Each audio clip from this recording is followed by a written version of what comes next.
I am so rudely left so little time for my next guest, Natasha Hausdorff, a barrister and legal director at UK Lawyers for Israel. Natasha, thank you for joining us. I know you can't actually move to later in the show. I'm mortified. But can you just explain to us what has happened? UN have agreed to this 20-point plan for Gaza, but Hamas have rejected it. Well, the UN Security Council, in what I have to stress is a political, not binding, not legal, General Security Council resolution, has endorsed the 20-point plan. It's in fact included it in an annex. So this is a big victory for Trump's approach to practical diplomacy and what many people have called a pro-Israel approach here. But of course, yes, Hamas have indeed rejected it outright, which is perhaps surprising, given that they did approve the 20-point plan in the first instance. And they did release all the live hostages. I think we've still got 3 or 4 hostages' bodies that haven't been returned. And we certainly haven't... Yeah, that's a significant point, because the 20-point plan said within 72 hours of Israel publicly agreeing all remaining hostages, alive and dead, would be returned. And of course, that's been broken. There were still 3 corpses that Hamas has refused so far to produce.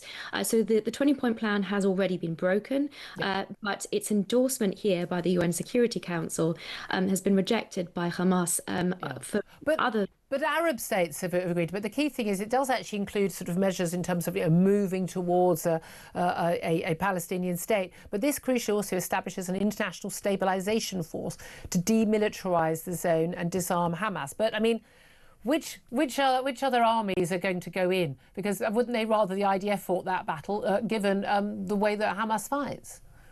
Well, that certainly begs the question, and it doesn't provide any answers. But I would just challenge this narrative that has erupted overnight about some form of endorsement of a Palestinian state. If you look at the wording, which reads, after the PA reform programme is faithfully carried out and Gaza redevelopment has advanced, the conditions may finally be in place for a credible pathway to Palestinian self-determination. There's a lot of provisos in there. But what does it actually mean for the people of Gaza in terms of actually, we've got the IDF have now withdrawn to the outskirts of Gaza, but we've still got Hamas in charge, executing people, goodness knows what, who they don't like right now. What does it actually mean for demilitarising Gaza?